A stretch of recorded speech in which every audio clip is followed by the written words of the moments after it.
Hi, it's Dyke from Groovy Entertainment. Today we got no book to read for you. Today, book of Curious George Saves His Penny from 2012. So let's get started. George was a good little monkey and always very curious, especially when he was in Tammy Toy Store. There were so many things to wonder about. Pogo sticks, skateboards, no glow, and scopes, and even finger traps. But George's favorite thing to do in the toy store was play at the train table. Today there was a new train. It wood was painted bright red, and it had real working whistles. George held it up to show his friend, the man with the yellow hat. Not today, his friend said. We're looking for a birthday present for Noah.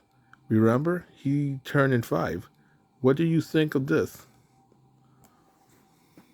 George helped his friend pick out a yellow and green hula hoop.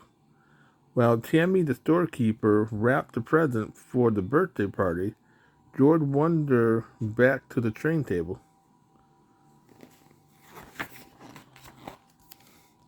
I have a suggestion, George, said the man as he carried the gift over. Why don't you buy that new train yourself?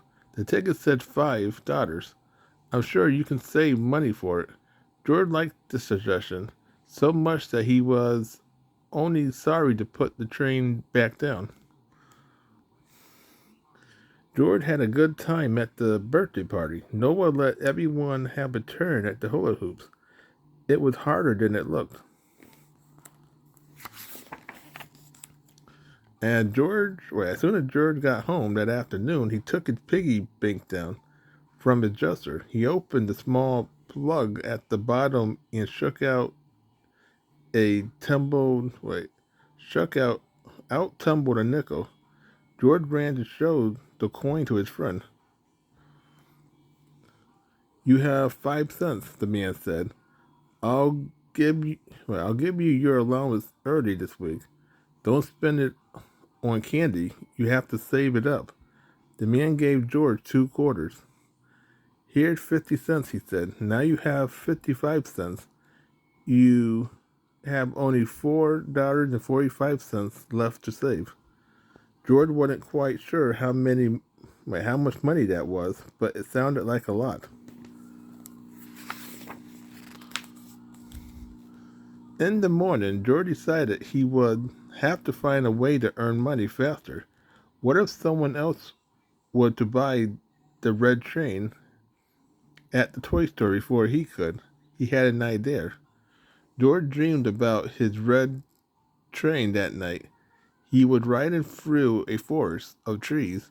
He tugged on the whistle again and again so that no one could miss such a shiny red engine. His piggy bank jingled nicely that evening. He had 75 cents saved. One more quarter and he would have a dollar. He found a nickel under his bed. The next morning, George had another idea. He could get a job.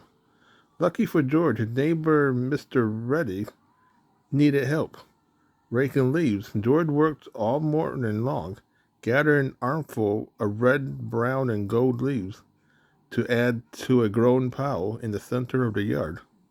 Mr. Reddy brought out lemonade for the two to share. While his neighbor rested on a sun porch swing, George climbed a tree. The pile of leaves looked tempting from above.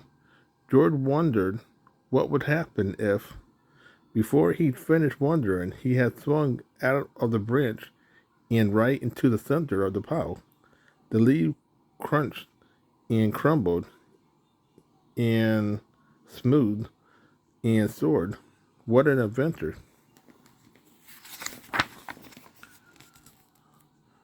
What hard work it was raking the leaves back up. But at the end of the day, Mr. Reddy paid him $2. George had 2.75 saved. That was almost $3. George spent many days doing odd jobs. He washed windows, he He gave flyers. He delivered flowers. He did dishes. At the end of the week, George finally had 5 daughters. "I'm proud of you, George," said the man with the yellow hat. "You saved all that money by yourself. You have sure earned that train."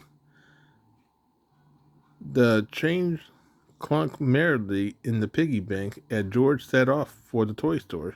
The autumn day was bright and clear, not very cold. George walked past the park. The neighborhood children were playing with a woodstock. Suddenly, it got stuck in a tree. They needed George's help. George carefully set his piggy bank down on a nearby park bench where he could keep an eye on it. But little monkeys sometimes forget, and as George began to play with the children, he forgot to check that his bank was still there. As the afternoon wore on, his friend went home to have dinner. George rushed to the park bench where he had left his piggy bank. The toy store might be closing soon, but his bank was gone. Maybe George had the wrong bench. There was many in the park after all, but he was disappointed each time. He ran up to another empty bench.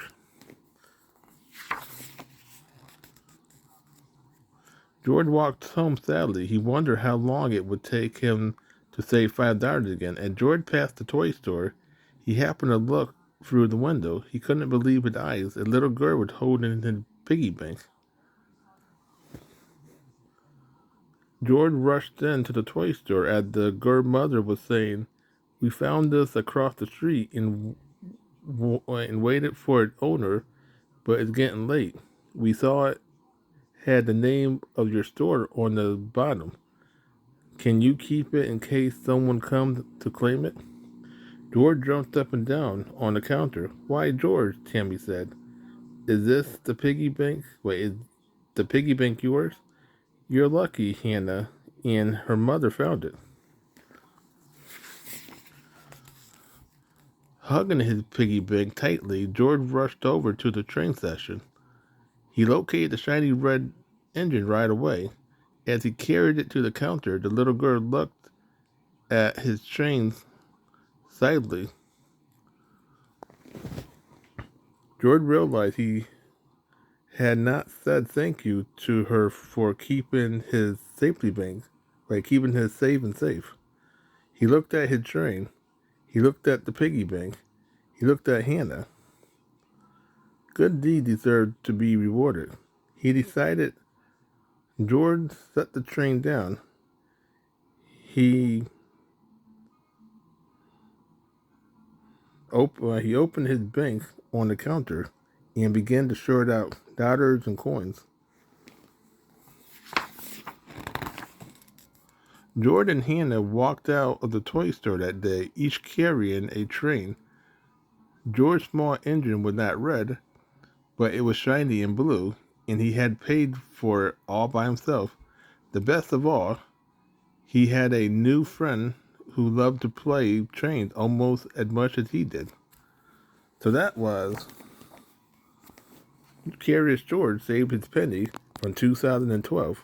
So if you like, subscribe, share, and comment, have a good every day with another video coming out real soon.